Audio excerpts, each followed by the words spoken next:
I personally love these things. I actually have Wi-Fi 6 from EnGenius, all right?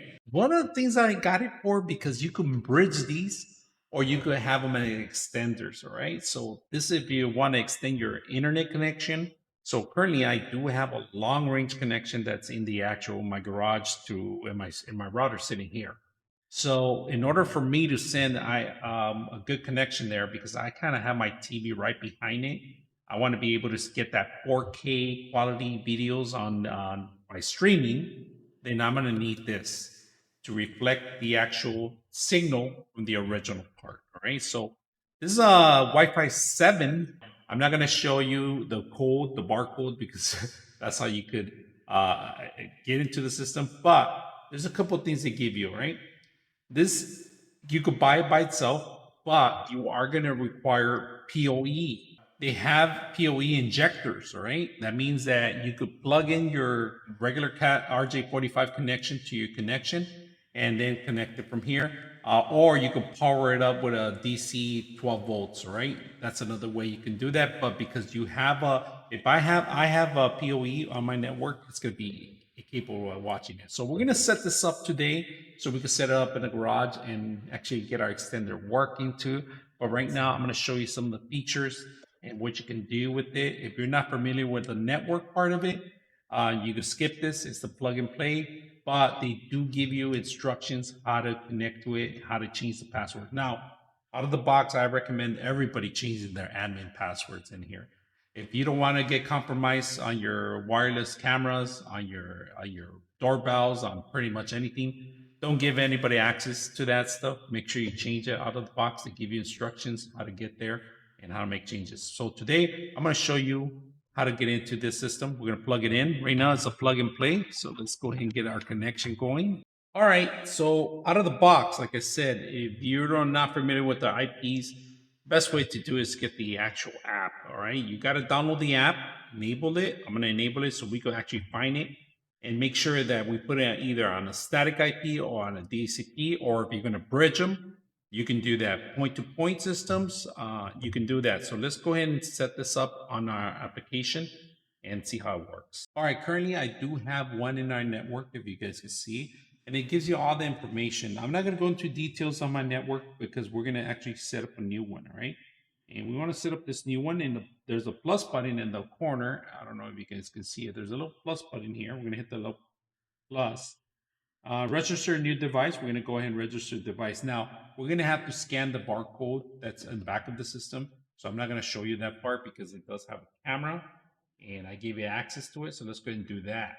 All right, so I'm going to block this information out because it's private. The only reason is that I used the camera to capture the barcode from the actual device. I'm going to register it, connect to the device internet, finish, finish. That's how simple it is. Now it shows that I have two devices. All right. Now you can share side by side, same password if you want, or you could change passwords on each device too. Another great thing is that you could assign guest accounts to temporary guests, and you could throttle down the guests. So meaning that if you have guests coming into your house and they're downloading or they're going to be watching, slowing down the whole network, then you want to make sure you change those options. And there's many options in here. Now we can see the both of them, the shop and the garage. All right, I'm going to block some of the IP addresses. I just don't want you to see some of the information. But from here, we have the garage on. We're going to go in there. I'm going to keep blocking some of the information here. Now, from here, you got the model number, serial number, registration, when did you register, and so forth. Status is active. All right, overall, the review on the system, everything that connects wire or wirelessly is going to be captured here. If you are one member of many teams, you could actually include in here so they could actually change things through their phone. They don't even have to be in the office. They could just do it from their phone and make changes from there. So from here, one of the most important things that I was able to do is that I was able to identify somebody that was slowing down the network. I ended up throttling him completely down so our network would be able to work around that individual. Now, the way I'm able to even kick him off the network, and you could actually change his MAC address that he will never, even if he changes connection to another RJ5 connection, it wouldn't matter. He wouldn't be able to get any internet connection because of his MAC address. So that's another way you can manipulate and change things on this device just by using your phone. There's so many things you can do, but the only thing is you got to get familiar with the actual network. If you have issues on understanding IP addresses and VPNs and stuff like that, then this is not something that's very simple to set up. It's going to require some sort of knowledge, especially if you're going to set this up in your environment that has a working environment. And if it's for home, it's going to be something that you just get out of the box and plug and play, add your password, and you're ready to go. But if you want it to go in depth with more details on your whole network, and in fact, it's very useful in case there's any kind of security breaches too. This will identify and give you some information of what's going on into your environment. So overall, you could use this as a bridge.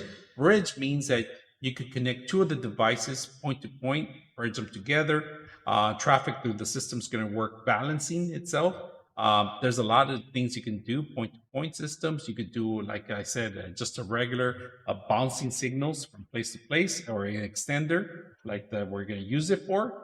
Pretty much everything. Now we're ready. It's Wi-Fi 7. We're ready for the next part of 6G. So hopefully you'll enjoy this video, and I hope you learned some of the information that I gave you. If you're an old school like me, I'm gonna block the IP addresses and stuff like that.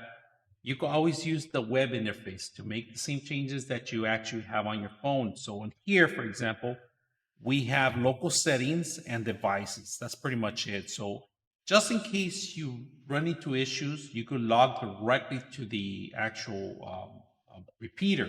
All right, so that's another way. Right now, we are directly logged into it. I'm not going to show you the rest of the stuff, but from here, you can make changes to the device itself. Right now, we are on the HCP, and everything looks like it's okay. Registration was yesterday, which is today actually. And then let's go to local settings. Okay, local settings, you have a bunch of other settings you can do. You could turn off the VLAN and turn it back off and on. And that's pretty much it. Right now we are set for IP address. No firmware needed, and we're good. So that's another way you can do that. You could actually go log into the actual system. Now make sure you change the password for the administrator. All right, that's one important thing you got to do. So that's what I'm going to end up doing from here or from your phone. So I hope you guys enjoy this video. 99.6 of you are not subscribers in my channel. I hope that the content helps you out and that you find it very useful. And I hope you hit the like and subscribe.